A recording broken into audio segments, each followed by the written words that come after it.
and I've been with US EPA for 30 years. And my current passion, I've worked in various programs, so it hasn't been one job. My current passion is Brownfields. So today I'm going to tell you a little bit about Brownfields, share some of the insights and the successes of the Brownfields program. Let's see. So the legislation for Brownfields was signed in 2002, and it authorized the US EPA to set up a grant program. So I'm one of the grant speakers that they mentioned in the introduction. And what we do is we provide the resources that we're given to communities to help communities revitalize buildings and land for prosperity, and public enjoyment by reducing environmental risk and reducing the financial risk to developers and lenders. So that's the primary focus of this program. The national budget is $90 million, and Region 5 states, which includes Illinois, Indiana, Michigan, Minnesota, Ohio, and Wisconsin, takes home about 20% of that every year. The funds are distributed yearly based on a national competition that starts in September. It starts in mid-August.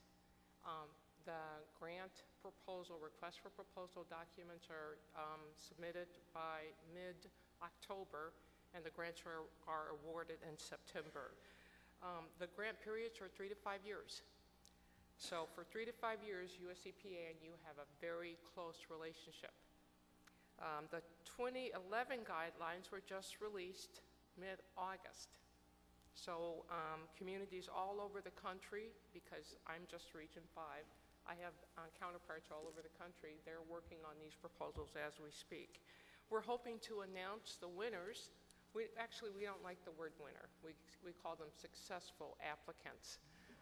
We hope to announce the successful applicants in March at our national conference, which is in Philadelphia this year. You know, we've been working very well with metropolitan areas. Chicago, Indianapolis, Detroit. What do they have in common? They all have capacity. They all have resources. And what we're struggling is how to get to the smaller communities. One of the things that we do is we offer capacity building services through a network of colleges and universities that we provided funding to, and these services are free of charges. So for instance, the Centralia, Illinois can call Kansas State University to have resource. They'll come out to their town, they'll do whatever it is they need to get them ready for a grant for the US EPA. We've also partnered with regional planning organizations and IRN because they're teaching our communities here in Illinois how to write grants, specifically our grants. So we're very happy with that relationship. The guidelines are evaluated each year, and we tweak them. So for instance, last year we tweaked them to introduce a concept called coalition. And a coalition is where we allow communities to come in as a group. So these are eligible communities. They come in as a group. And what we found is maybe a standalone, a community standalone cannot conduct the business that we need conducted, but as a group they can. And that's worked out very well. That group, for instance, can be 5 communities, $1 million.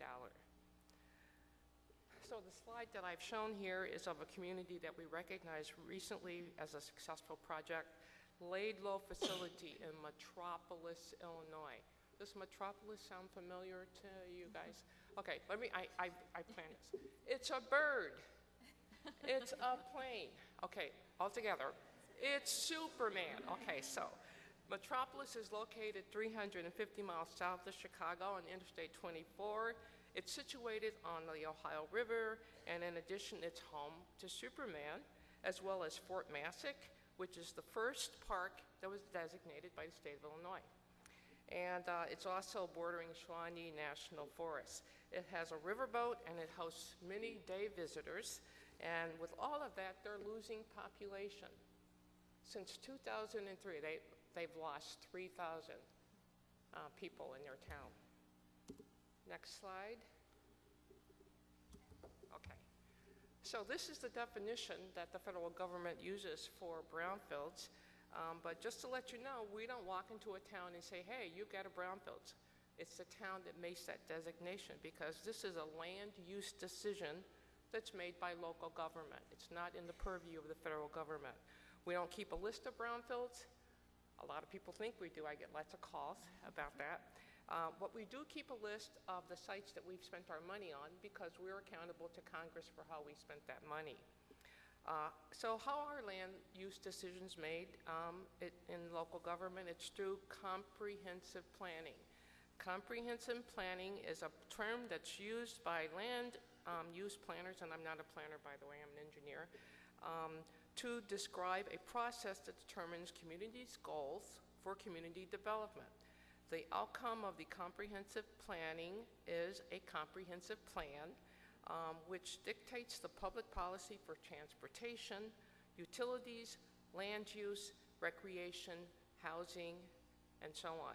Comprehensive plans typically cover large geographic areas, broad range of topics, and have a long-term horizon.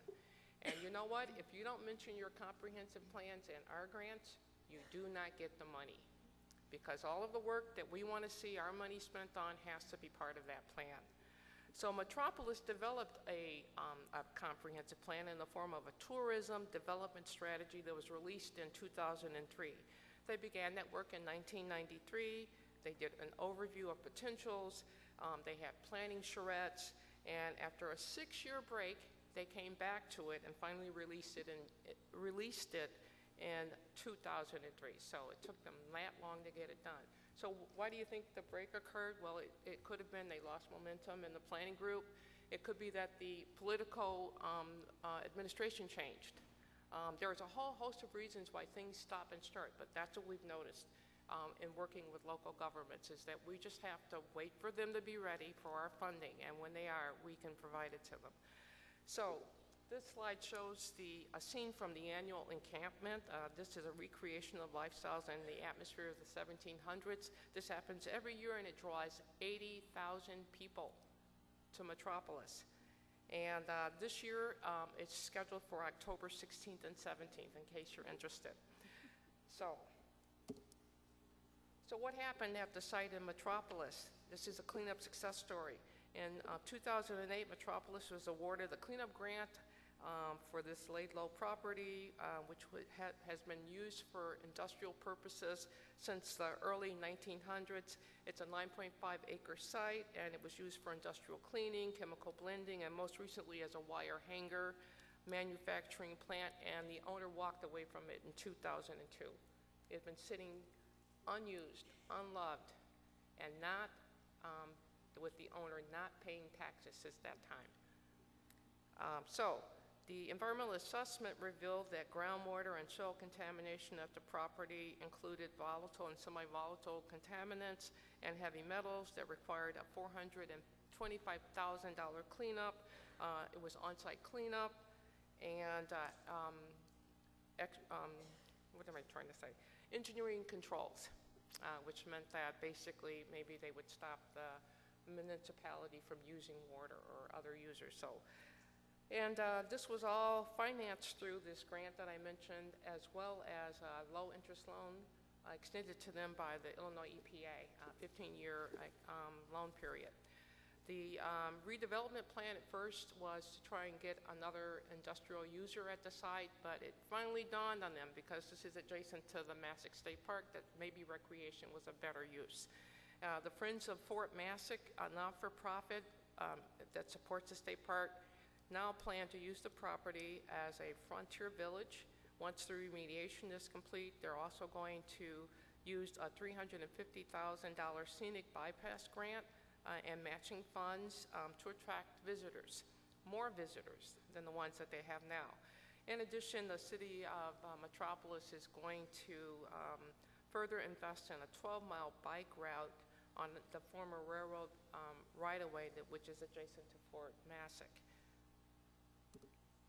So why was this successful? Well, Metropolis defined their problem, and they brought together the resources to solve that problem. The experts that they found US EPA, and the rest fell into place. They'll be ready this year for their festivities in October. The partners included both public and private entities, as well as not-for-profit. And here are the lessons that learned not here, but just in general in dealing with communities across Region 5. Every project needs a champion. You need to be as inclusive as you can. You need to plan. You need to make sure that your partners come to the table with resources, and you need to leverage those resources. You need to let them do what they do best. You need to look for the low-hanging fruit. In this situation, this town has big dreams. They want a marina. There's just lots and lots of dreams. And that's another thing, dream big. And then they look for the low-hanging fruit, which was this park, cleaning up the site. And then finally, planning is not static. It goes on and on and on. So I wanted to leave you with an image of what you could think about when, so this is the marching band for Marian Catholic High School here in Illinois. My daughter spent 4 years, she's in that group there. And this is them taking the field in 2004. They're in lockstep. The person off on the side is Greg Bims, who's certainly the champion and has been for 20 years. And every year they bring in as many new kids as they can. Some of these kids can't even play instruments. And the group teaches them to be part of the group. And every year they accomplish their goal. It's not to win the championship. It's to start their program and finish it and feel good about what they did. Thank you very much.